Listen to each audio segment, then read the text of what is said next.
Alors, merci Boubacar Koulibaly qui dit merci pour les informations. Salomon Lanoukouche Rider, on est ensemble avec un signe de combat. Merci à vous pour vos commentaires. Le frère dit, comment expliquez-vous la division des différents mouvements qui militent pour une autre Afrique? Pourquoi n'y a-t-il pas une synergie, un front commun pour plus d'impact face à l'adversité? Je l'ai déjà expliqué. J'ai déjà expliqué ça. C'est que beaucoup de gens pensent que ce que nous sommes en train de faire, c'est une question de compétition entre stars. Stars de quoi? Stars des esclaves? Stars dans la nuit noire collective? Stars dans la boue collective dans laquelle nous nous trouvons? Stars de quoi? Qu'on dise que c'est moi qui fait le plus, je suis le vrai combattant. Les autres, c'est rien.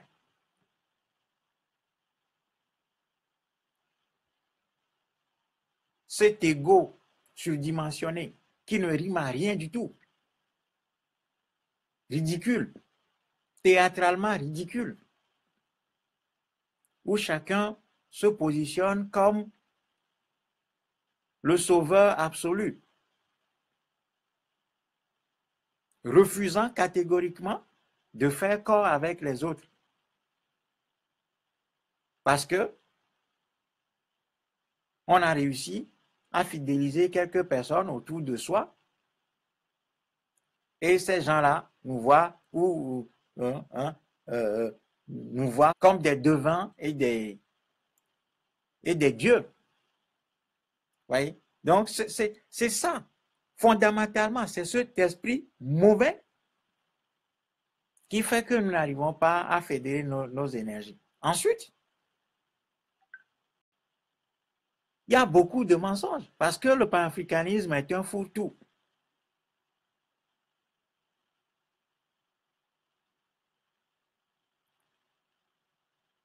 Le panafricanisme est un fourre-tout où chacun vient mettre ce qu'il veut. En oubliant de dire que le premier travail panafricain à faire, c'est le combat pour la reconquête de notre espace géographique qui nous a été confisqué depuis 3000 ans maintenant, depuis que les Hyksos et les Hittites ont conquis l'Égypte antique. Donc, les gens aiment bien se reposer sur notre passé glorieux égyptien. On se contente de ça. Donc, dépasser cette étape-là pour arriver à un travail de combat véritable, là, il n'y a plus personne. En tout cas, le nombre se réduit, le nombre de panafricanistes se réduit drastiquement dès que vous parlez de combat qui engagerait notre existence, notre corps physique. Là, tout le monde disparaît. Oui? Donc, on aime bien le panafricanisme quand ça reste dans les livres. Et quand ça consiste à dire commémoration de l'assassinat de Thomas Sankara, Lumumba, on est des descendants de Lumumba, mais on n'est pas capable de faire le travail de Lumumba et de Sankara.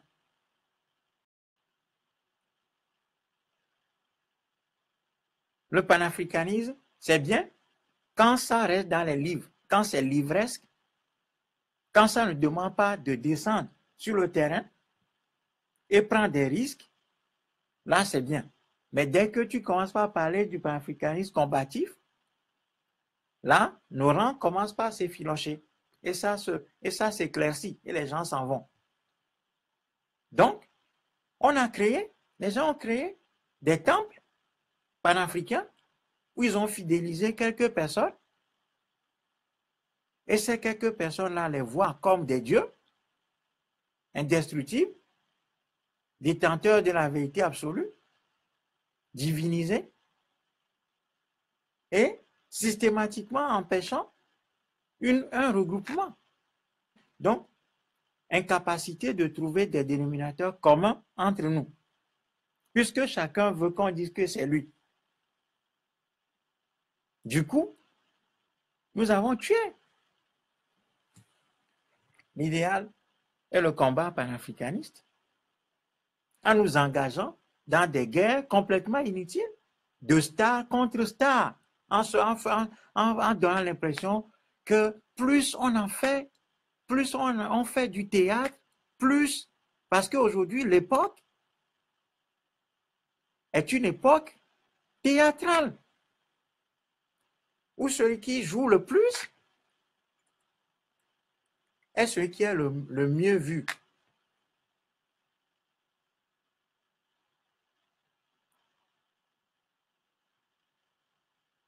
On a installé une sorte de panafricanisme oratoire où c'est une sorte de concours de beauté. C'est Miss panafricain. Miss panafricain et mystère panafricain qu'on a créé. Où chacun s'estime le plus beau, le plus à même de faire la chose, donc refusant catégoriquement de se joindre aux gens qui existaient. C'est-à-dire qu'on est arrivé même à nier le droit d'aînesse aux structures qui existaient avant. Donc, chacun crée son petit truc. Et quand il crée son petit truc, après, il vient te dire, ah, mais il faut que tu te fondes dans le mien, dans mon truc. Comme ça, on est fort. Il faut que tu deviennes un de mes adeptes. Comme ça, bon, voilà. Voyez? Donc, c'est cet esprit petit, étroit, qui fait que on est encore dans une situation de concours de mystère panafricain, de Miss panafricain, où chacun s'estime être le libérateur envoyé par les ancêtres pour libérer le continent africain. Chacun estime être le dépositaire de la lutte. Or, en jouant à ce petit jeu malsain, nous ne faisons que renforcer l'étau contre nous, contre notre peuple. Nous ne faisons que nous affaiblir.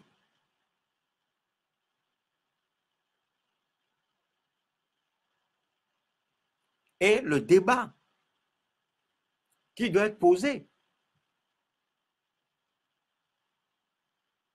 de manière froide et radicale pour qu'on puisse trouver le plus petit dénominateur commun qui nous réunit, on ne le fait pas.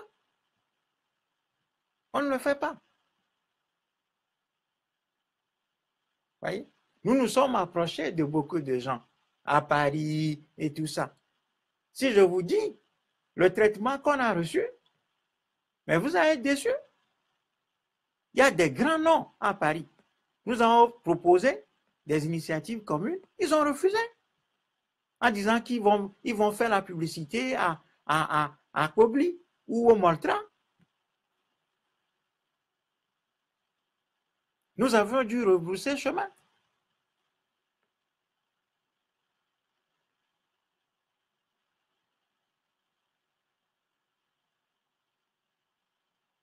Donc, si vous voulez, faites une table ronde, réunissez-nous et posez le débat. On fait le débat. Sankara disait que la vérité ne peut jaillir que du débat contradictoire. Quand on fera le débat sur le panafricanisme, on verra qui est panafricain parmi nous ou pas. Voyez? Donc aujourd'hui, c'est un fourre-tout. C'est une clientèle. C'est devenu une clientèle dont les parts de marché sont en train d'être disputées entre panafricains soi-disant. C'est comme ça qu'on voit les choses. C'est pour ça que nous n'arrivons pas à fédérer nos énergies. Et en plus de tout ça, il y a tellement de subtilités, puisque le diable est toujours dans le détail. Si vous ne savez pas écouter le discours panafricaniste, vous allez prendre tout le monde pour panafricains. Alors que, il y a des panafricains réformistes, des panafricains chrétiens, des panafricains islamiques, des panafricains euh, euh, étatistes, hein, où on aura les États actuels, hein, des panafricains européistes, hein, des panafricains qui trouvent que c'est normal que des pays étrangers continuent de s'impliquer dans nos vies, des panafricains qui ne veulent pas remettre en cause leurs acquis coloniaux, scolaires, parce qu'ils aiment bien qu'on les appelle docteurs, docteurs, de ceci, de cela. Donc, quand vous touchez à ce type de problématique, vous faites des ennemis. Vous ne pouvez pas, hein, vous remettez en cause l'école coloniale, parce que le gars, il vient, il doit se présenter comme docteur en ceci. Et si toi, tu ne commences pas à dire non, l'école coloniale, mais non, le gars est panafricain, mais il se réclame du système, ça lui plaît bien, parce que ça lui donne quand même une place, ça lui donne la voix au chapitre. Donc, toutes ces divisions, l'attachement foncièrement destructeur à nos différents pays. Dès que tu veux parler d'un pays, on te dit non, tu n'es pas de ce pays-là, tu ne comprends pas les réalités, donc tais-toi. C'est comme ça que certains panafricanistes réagissent aussi. Ouais. Et puis, comme surtout, c'est la société du spectacle,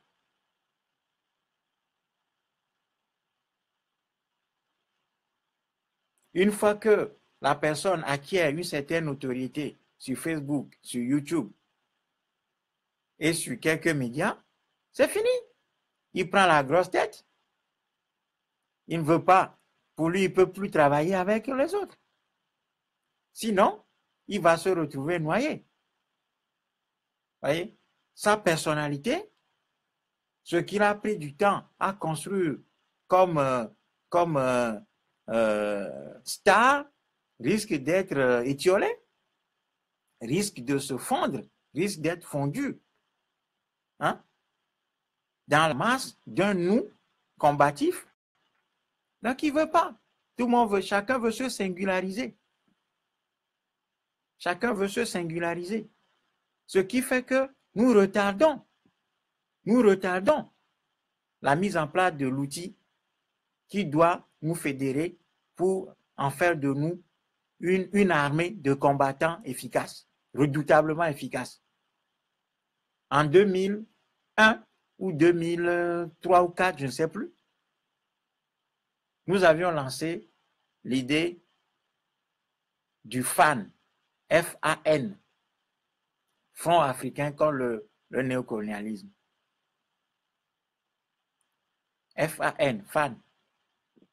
Avant de créer le Moltra, avant de transformer la jeunesse unie pour la démocratie en Moltra, nous avions lancé cette idée-là, de créer le FAN, le Front africain contre le néocolonialisme. Personne ne nous a entendus.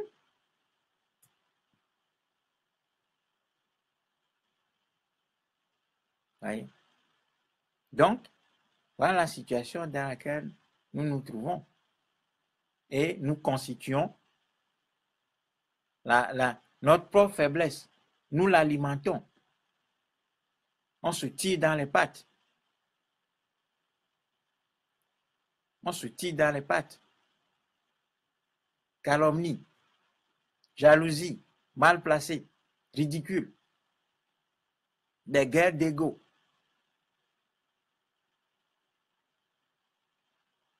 Où personne ne veut travailler sous l'autre. Ou, en tout cas, se mettre au même niveau. En agissant ainsi, nous renforçons nos fers et nous renforçons la situation de faiblesse dans laquelle se trouve notre continent et notre peuple.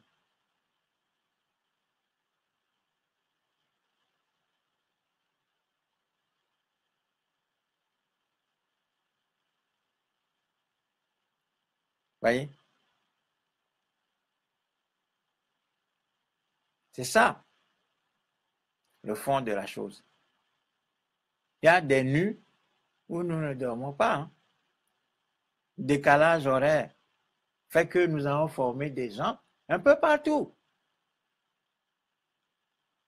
Mais dès que ces gens-là acquièrent le quart ou bien le dixième des connaissances, ils partent. Ils partent et ils vont fonder leur religion, leur église. Comme exactement les pasteurs africains là, les born again. Dès qu'ils acquièrent un peu de connaissances, au lieu de renforcer, nous on pensait les former pour renforcer le mantra et ce que nous voulons faire. Mais dès qu'ils acquièrent un tout petit peu de connaissances, paf, ils partent, ils vont créer leur petit temple et ils ont des adeptes. Ils ont leurs adeptes et ils en font. C'est-à-dire c'est comme une cour pour eux et ils sont dans leur cour, ils sont des rois, on les célèbre, leur entourage, hein, au vu qu'ils sont célébrés. Qu'est-ce qui se passe? Ces gens-là deviennent des divinités en soi. Ils deviennent des divinités et ils refusent systématiquement que des regroupements se fassent.